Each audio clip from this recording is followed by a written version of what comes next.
25 मई 2013 झीरम घाटी, छत्तीसगढ़। नक्सलवाद की उस खूनी घटना ने पूरे देश को झकझोर दिया।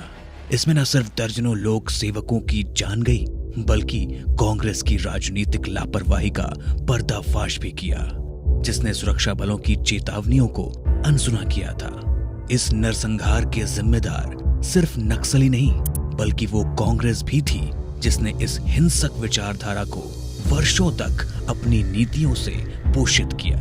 कांग्रेस के पास दो रास्ते थे, या तो नक्सलवाद को जड़ से खत्म करना या राजनीतिक फायदे के लिए इसे बढ़ावा देना। उसने दूसरा रास्ता चुना। 1967 भारत में नक्सलवाद की शुरुआत।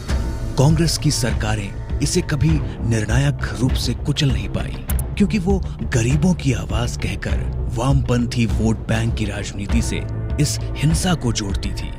कांग्रेस ने इसे लॉ एंड ऑर्डर बताकर राज्यों पर डाल दिया, जबकि छत्तीसगढ़, उड़ीसा, महाराष्ट्र, आंध्र प्रदेश, झारखंड समेत कई राज्यों में उसकी ही सरकार थी। नक्सली बढ़ते गए और कांग्रेस की कभी भी सुरक्षा बलों को पूरी छूट देने की उसकी नीयत नहीं थी। मानवाधिकार के नाम पर कार्रवाई रोकी जाती रही, विकास योजनाएं सिर्फ कागज पर थी और भ्रष्टाचार से आदिवासी क्षेत्रों का भरोसा टूटता गया, जिसका फायदा नक्सलियों ने उठाया। पहले नक्सली बनावत रहे और बड़ी तबाह करत रहे हमरे के, और खाना पीना मांगत रहे और डर से दे देते रही खाना पीना। बहुत ही दर्शक में थे उस समय, तो पूरा फैला हुआ था ना, नक्सली बेल्ट ही था, एरिया ही ऐसा था। 2004 से 2014 नक्सलवाद का चरम। इस दौर में नक्सली हिंसा चरम पर थी। यूपीए 1 और यूपीए 2 के 10 वर्षों में 16,000 से अधिक घटनाएं हुई, जिनमें हजारों नागरिक, सुरक्षाकर्मी और लोक सेवक मारे गए।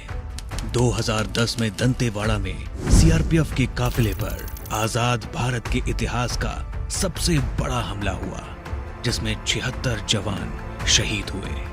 इसके बाद 2013 में हुए झीरम घाटी हमले में कांग्रेस के वरिष्ठ नेताओं समेत 29 लोग मारे गए। छत्तीसगढ़ कांग्रेस के बड़े नेता महेंद्र कर्मा, प्रदेश अध्यक्ष नंद कुमार पटेल और कई विधायक मारे गए। कांग्रेस एक तरफ नक्सलियों के मरने पर दुख जताती रही, लेकिन इस हिंसा को रोकने का कोई प्रयास नहीं किया।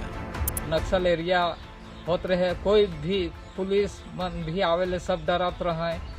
कोई हिया जल्दी पार्टी कर गौड़ है, पार्टी क्षेत्र नक्सली वाला एरिया है कह के सब आवे जाए ले, सब कोई डरत रहे। कोई हिया कोई चीज कर सुविधा नहीं रहे। यहाँ घोल नक्सल क्षेत्र था, नक्सलवाद पूरा था। स्कूल में आके बच्चा कभी मांग करता था, रात को यहाँ ठहरबो करता था, खाना खिलाना पड़ता था। नक्सलवाद का कॉन्सेप्ट थोड़ा एक क्षेत्रवाद का होता है। वो किसी क्षेत्र की मुद्दे को लेकर लोगों को भटकाते हैं। वो लोगों को और वहाँ की जनता को ऐसा दिखाना चाहते हैं या ऐसा वो महसूस कराते हैं कि उनकी ओर से वो लड़ रहे हैं, जबकि जस्ट ये विपरीत होता है। वो उनकी ओर से लड़ते नहीं हैं, बल्कि उनको दिग्भ्रमित करते हैं और कहीं ना कहीं उस क्षेत्र के लोगों के लिए विकास और अन्य जो गतिविधि होना चाहिए वो सभी चीज़ें रुक जाती हैं इनकी उपस्थिति के कारण। 2014 में जब नरेंद्र मोदी जी प्रधानमंत्री बने, तब पहली बार नक्सलवाद को आंतरिक युद्ध मानकर उससे निपटने की रणनीति बनाई गई। ये सिर्फ हथियारों की लड़ाई नहीं, नक्सलवाद के खिलाफ निर्णायक युद्ध है। छत्तीसगढ़ के बस्तर से लेकर तेलंगाना की सीमा तक, महाराष्ट्र के गढ़चिरौली से झारखंड के सिंहभूम तक एक लाल आतंक का जाल बिछाया था। 31 मार्च 2026 को इस देश की भूमि पर से हम नक्सलवाद को पूर्ण रूप से समाप्त करने का काम है। देश की सबसे बड़ी एंटी माओवादी मुहिम शुरू हुई। इसका संकल्प बस एक है, मार्च 2026 तक नक्सलवाद मुक्त भारत। इसके लिए CRPF, cobra commando, C-64, DRG और बस्तर फाइटर्स को सबसे खतरनाक इलाकों में उतारा गया। कुर्रा गुटल्लू की 1040 मीटर ऊंची चोटी पर तिरंगा फहराकर 288 वर्ग किलोमीटर क्षेत्र नक्सल मुक्त किया गया। पूरी दुनिया को संदेश गया कि भारत नक्सलवाद मुक्ति अभियान से पीछे नहीं हटेगा। ये नक्सलवाद भारत की एकता और अखंडता के लिए बहुत बड़ी चुनौती बन गया था। मुझे संतोष है कि बीते 10 साल के अथक प्रयासों से आज नक्सलवाद भी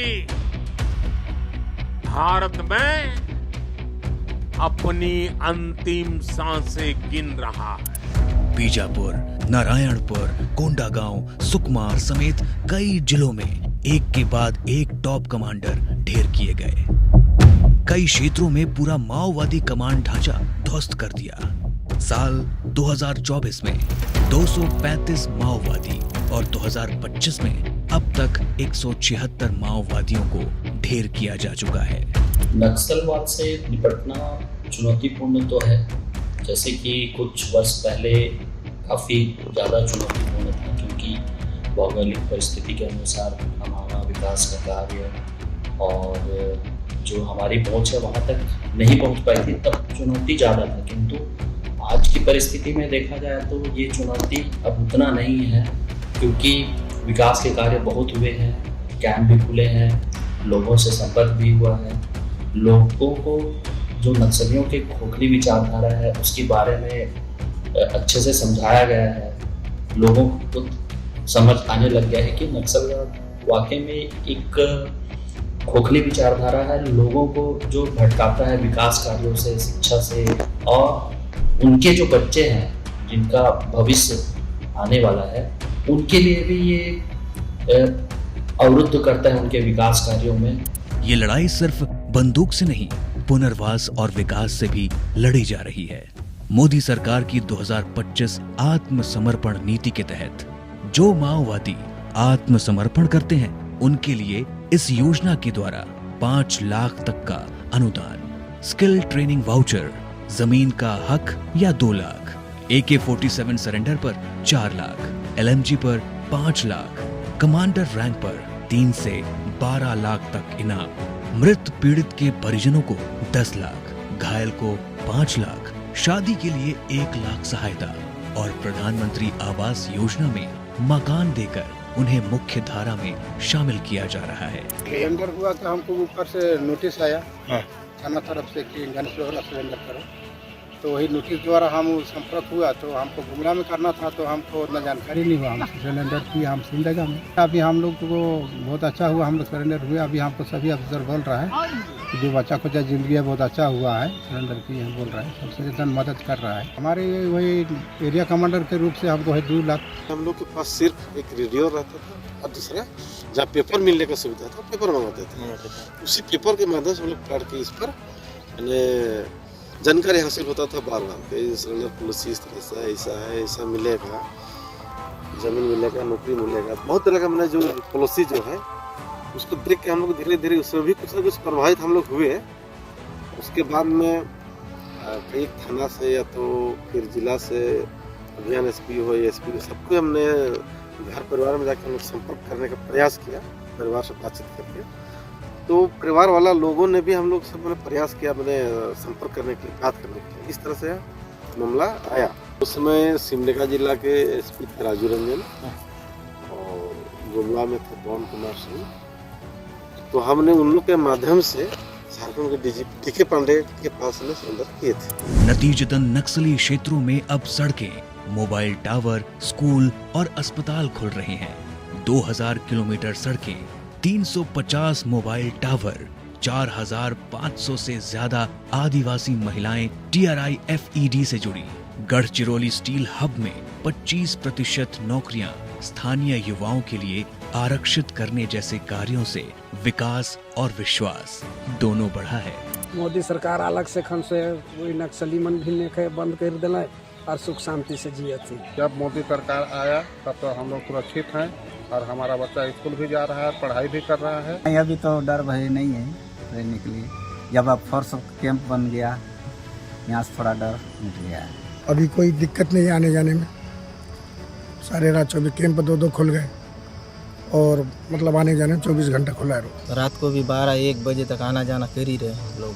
शांति तो है। अब मान लो कि शिक्षा भी है, अब स्कूल में अच्छा पढ़ाई भी होता है बच्चे लोग का। अब रोड भी देखो तो रोड भी ठीक ठाक है। और जल का समस्या, पानी भी हम बहुत दूर से लाते थे, पानी भी पास में हो गई है, घर घर आ रही है। डबल इंजन का सरकार बना है, तब से अच्छी राहत है। वास्ते एखन मोदी इतना बढ़िया काम कर रहे हैं कि मोदी के हम धन्यवाद करत थी, बहुत बहुत धन्यवाद। 2014 में जहां 126 नक्सल प्रभावित जिले थे, अब ये सिर्फ 18 बचे हैं। गंभीर रूप से प्रभावित जिले 35 से घटकर 6 रह गए हैं।